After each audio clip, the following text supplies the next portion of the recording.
The Waitress, an Audible original, written by K.L. Slater, narrated by Claudia Jessie.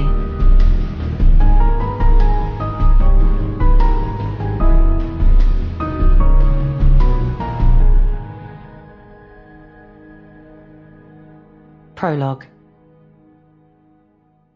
The blood from the body spreads in slow, thick ribbons across the pavement, dark and glistening, channeling into the grooves between the pavement stones. In the distance, sirens wail, growing louder, drawing closer. People clamour to the edges of the scene, backs pressing against shop fronts, eyes flicking between the body and the building. Behind me, the crowd is swelling, pressing forward, drawn by the spectacle. People jostle, their faces lit with horror, with fascination. A man gasps, a woman cries out. London hums all around me, restless and alive. The air is hot and thick, the street choked with stalling traffic. Brake lights jam on and off, horns blaring urgent and angry. All of it swallowed by the growing tide of panicked voices pressing closer. I tilt my head back, my eyes scaling the sublime jagged spine of glass and steel that pierces the night sky. The building is a shimmering blaze of light where figures move behind the glass, shadowed and frantic. I hear someone call my name, see a uniformed line pressing closer, but I don't move. I stare down at the wide eyes fixed on nowhere, the broken body, a mash of blood, flesh and bone. There's not much left of him now. The liar. The cheat who tried to ruin my life. It's all over for him. For me, it's only just beginning. Chapter 2. The guests closest to me are still staring, but the rest of the room has already returned to their conversations. Heads thrown back laughing, perfect smiles and shining hair. The room is back to business as usual. Feels as if I was never even there. Dejected, I step back and place the small empty tray on a nearby stool. I stare down at my sodden clothes and the cheap faux suede stilettos I got in the New Year sales, and I feel tears pricking at my eyes. I walk quickly toward the quiet space at the back, close to the staff cloakroom. Shit! How am I going to explain this to him? Tell him I've been kicked out of the very place I need to be. It's taken weeks to get me in here, to get me close to... He's not going to take this well. Hey, are you okay? Here's my mark again, standing right in front of me. When he sees my damp pencil skirt and sopping blouse, he begins to pat his pockets down. I'm sure I must have something to mop up your... I sniff, a tear rolling down my cheek. My humiliation is complete, but I managed to register that close up. This guy is even better looking than I first thought. Then I remember I've had it with men, especially ones I meet at work. Now is the time to tell him I just need to get out of here. Thanks, I say quietly, but I'm leaving now. He doesn't move. Tell you what, come with me, and we'll try and find you some fresh clothes. You can't carry on working like that. No, I'm better just getting away from here. Take a breather and give yourself a few minutes to calm down. He glances at my name badge again. What do you say, Alicia? You can't carry on working when you're so upset. I look at him, sniffing the tears back. Annoyingly, he really is very cute. His eyes are a beguiling deep brown, and he looks genuinely concerned about me. I've just been fired, so I won't be working anymore. I offer him a small smile. Thanks for being nice, though. I'm taking a risk here, but without waiting for an answer, I walk around him and enter the poky, windowless staff cloakroom behind the drinks storage room at the rear of the mirrored bar. As I pass, I snatch up a bottle of Laurent Perrier rosé from an open box and take it with me, popping the cork when I close the door. I strip my wet blouse off and sink to the floor. I take a deep breath and gulp from the bottle, grimacing at the sting of the bubbles. Taking my phone out of my bag, I stare at the notifications. There's a text message from the bank about my exceeded overdraft limit, but that's the least of my worries. 3 missed calls from the usual number and 2 WhatsApp messages demanding I call him back. I take another long swig from the bottle. I can't let him get to me like this. I can't. There has to be a way out. Quickly, I unlock the phone again and swipe the notifications away. My thumb hovers over the image it reveals. My son's wide, gap-toothed smile lights up the photo. His much-loved favourite Spider-Man t-shirt well worn. My chest aches and I shrug it off. I can't afford to get sentimental. Focus is everything. Taking another swig of champagne, I tap the settings and choose a stock photo of a white powdered beach at sunrise. The tranquil ocean replaces my son's face, erasing the evidence of the only life that really matters to me. There's a scrape and a bang behind me. Startled, I grab my blouse and clutch it to my chest, dropping my phone as the door flies open.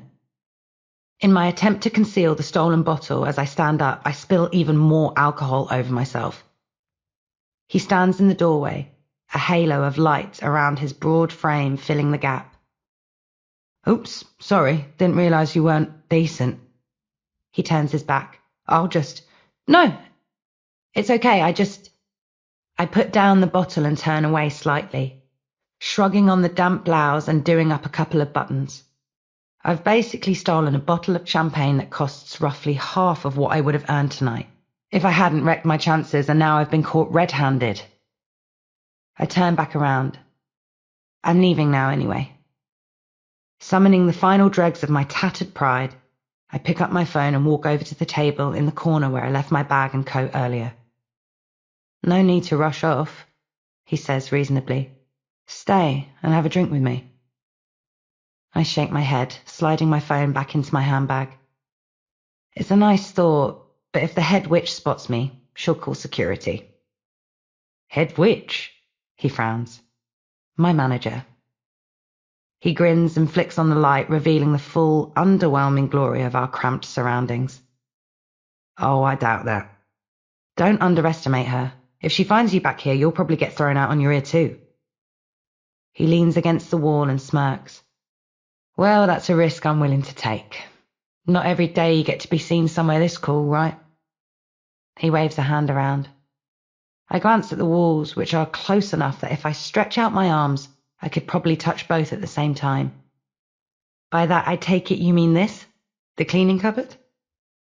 Hey, don't knock it, he says. Exclusive, intimate, suffocating. He clears his throat. But still, the orbit. I shake my head, biting back a smile. The orbit itself is fancy enough, I suppose. A bit predictable. His smile falters just a touch. In what way? Vanilla interior. Too safe. It's lazy, trying to please everyone. He purses his lips, but the corners of his eyes crinkle good-naturedly. I'm not sure I do know. Tell me. So I do. I let him have it. Look, I've worked enough members' clubs in London to know they're practically identical to this one inside. Full of the same people under the same fake Rothko prints, chatting the same old rubbish to the same old faces. Then they catch themselves in the mirror at 2 a.m. and realise everyone is like them. And so they move on to somewhere else and the whole thing repeats itself. I shrug on my coat and laugh. I give this place a year tops. You're funny. His widening smile disarms me. Funny and smart with a delicious sprinkling of cynicism, which I find quite hard to resist.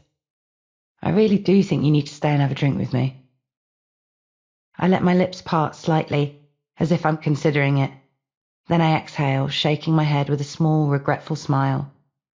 Oh, I don't know. I really shouldn't. His brows lift, amused but intrigued. Shouldn't? That sounds dangerously close to wanting to. I let out a soft laugh, tilting my head as if he might just be right. Sadly, I have places to be, things to do. I slip the strap of my handbag over my shoulder, taking a slow step toward the door. He leans in just a fraction. One drink won't hurt. I glance back at him, feigning uncertainty. I don't know. He gives me a slow, knowing grin. Come on. Live dangerously. Stay. Just for a little while. I pause for effect, then let out a sigh as if I'm giving in. Okay, just the one drink. I meet his gaze with a teasing smile. But you'd better make it worth my while. Tell you what, come through to the private hospitality suite and I'll get you something nice to wear before we have our drink. One proper drink. None of the crap they're serving out there. Deal? I give him an amused smile. Sounds good. But we'll need to keep out of my manager's way, or it could be embarrassing. You worry too much. I follow him out of the staff room, but instead of walking back through to the main event space, he takes a left, and after punching a code into the security pad, leads me further inside the building. The din of the party is now a distant throb as we walk down quiet hallways carpeted in a coffee and milk striped Berber. Soft white LED lights lining the floor space, so it feels a bit like being on a runway. Photographs showing the construction of the orbit at varying stages are dotted along the walls. Are guests allowed back here?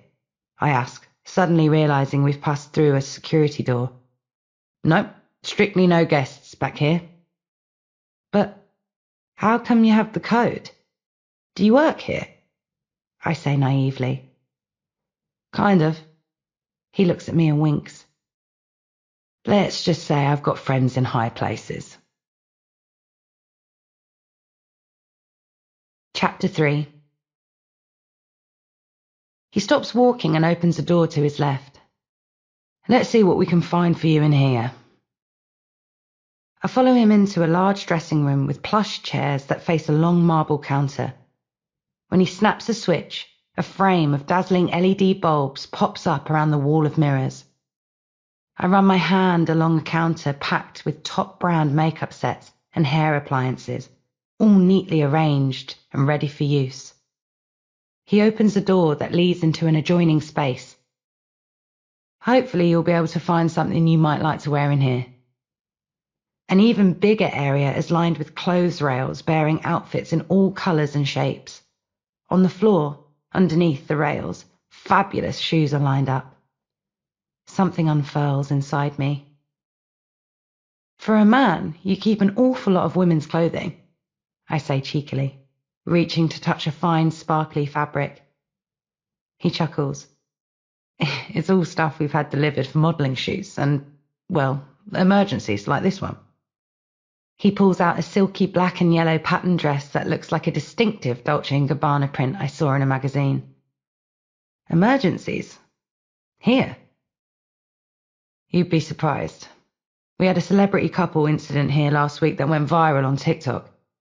She saw him looking at another woman in the sushi restaurant and redesigned his Alexander McQueen couture jacket with red wine before storming out. He was grateful for our emergency wardrobe. And when he'd got changed, he ended up staying for the evening and buying 6 bottles of Cristal to drown his sorrows. I must have missed that one online. Sounds like he deserved it, though. I give him an impish grin. I've never owned a piece of couture clothing, unless you count the fact my mum used to run up unique elasticated trousers and skirts to save money on buying my school uniform. They were certainly one of a kind. He looks at me as if he doesn't know whether to laugh or feel sorry for me. And for a second, I think he's going to say something profound. But then the moment passes and he smiles. Have a scout through, try some things on, pick what you like. I have a couple of calls to make, so I'll be back in a sec. When he leaves, I strip off my damp work clothes and slip on the silky black and yellow shirt dress that the label confirms is indeed a D&G. What fun. Playing dress up and it gets me closer to my goal. Win-win. The full-length mirror catches my eye, and I gasp at my own reflection. The dress shows slightly more cleavage and is a bit shorter than I'd like. Disappointed, I slip it off again It's not right for tonight anyway, and besides, it would have looked better with the black hair I had before I moved to London, before that version of me had to disappear. He taps on the door and waits until I say it's okay for him to enter. I emerge from the dressing area in the Ralph Lauren champagne satin cocktail dress of my dreams. My feet are encased in strappy gold heels. Wow, classy or what? He gives a low whistle. Ta-da! I throw my hands up and laugh to try and cover my self-consciousness. The dress might look like $1 million, but that doesn't match what I'm feeling inside. His eyes linger. Seriously, Alicia, you look amazing. Thanks, I say, my cheeks burning. I do know I look quite good in this dress and shoes. It's just that I also feel like a fraud, like I've borrowed a costume for a role I wasn't born to play. The shimmer of this place, the effortless laughter and quiet hum of money in the air, it all feels just a little too smooth, too polished. These people belong here. They glide around effortlessly, as if they were born to be here, while I'm just trying to fake it well enough that no one notices I don't really have a clue. Ready? He offers me his arm and we walk back out into the carpeted hallway, and I totter a little in the 4-inch heels. Despite my new height, my escort is still a reassuring 3 or 4 inches taller than me, and I feel dainty and elegant walking next to him. But it also feels strange, stepping into this other life, slipping on designer shoes and borrowed confidence. At the end of the corridor, he opens the security door. The music and voices in the hospitality suite grow louder with each step we take. I only had a few gulps of champagne in the staff room, but I do feel a bit giddy. The U-turn my first evening's work has taken is out of sight. Walking in at 6 as a waitress to being escorted dressed in Ralph Lauren by 8. Surreal is not the word. I hope my manager doesn't see me, I mutter.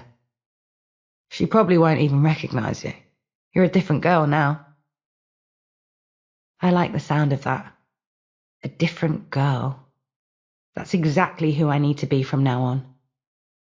But if she does want to cause an issue, I'll handle it, okay? He winks at me, and I feel a rush of warmth when he slides a protective arm around my lower back. He ushers me into the function room again, this time as his companion for the evening. We've only walked a few steps inside when a glass is placed in my hand and we immediately become surrounded by guests eager for my escort's attention. Hey man, great to see you. Love the latest project. So many people, all desperate for his recognition and approval. He hasn't told me exactly what it is he does, but everyone seems impressed. Hi, Trent. We met last month at the... This is Alicia. Trent introduces me to every person he talks to. And just like that, I'm no longer invisible. Everyone is interested in me. Everyone wants to know who I am and what I do. I lock the Midlands girl in the homemade clothes away and drain my glass. Then I let the new me answer the barrage of questions that come my way. My glass is swiftly refilled, and the server does a double take, looks over at someone across the room. She was one of the smirking colleagues when I first arrived, and I give her a wry smile. I follow the server's stare, and then I see her. Janice. Her expression is thunderous as she marches toward me, her heels striking the floor. My pulse rate jumps, and I turn away, pretending not to see her, but it's useless. A bony hand clamps onto my bare shoulder, her nails biting into my skin. What didn't you understand about what I told you? She hisses, loud enough to make nearby guests turn their heads. You're fired. Get your things and... She stops mid-sentence, her face draining of colour. Her grip slackens. I feel Trent's arm slide around my waist, his touch warm and reassuring. Alicia is now my guest for the evening, he says smoothly, his voice calm but edged with a quiet authority. Is there a problem? Janice swallows hard. The fire in her eyes flickers, struggling against the sudden shift in power. No, sorry, sir, I completely misunderstood the situation. She glances at me, then back at Trent. I can still see the fight in her, see the way she wants to push back but knows she's already lost.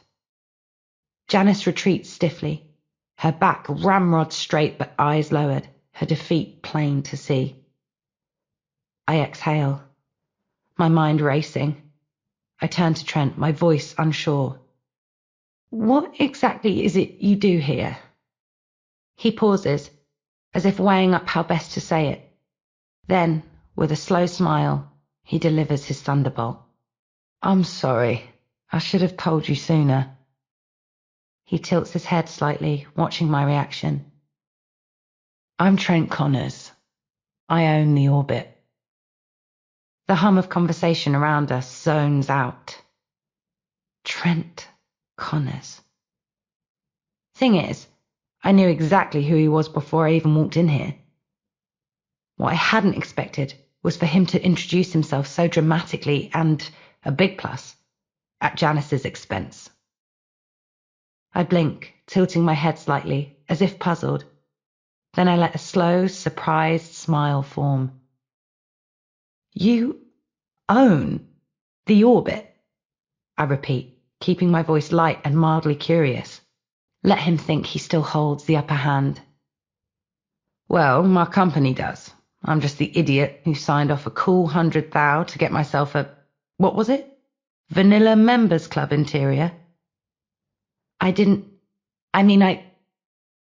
He grins and holds up a hand. No apologies. I don't get to hear much plain truth anymore. People tend to say what they think I want to hear. He gives me a winning smile. I find your honesty refreshing, Alicia. Now, it's time for me to say a few words to the guests, and then I'm all yours. I literally could not have planned this any better.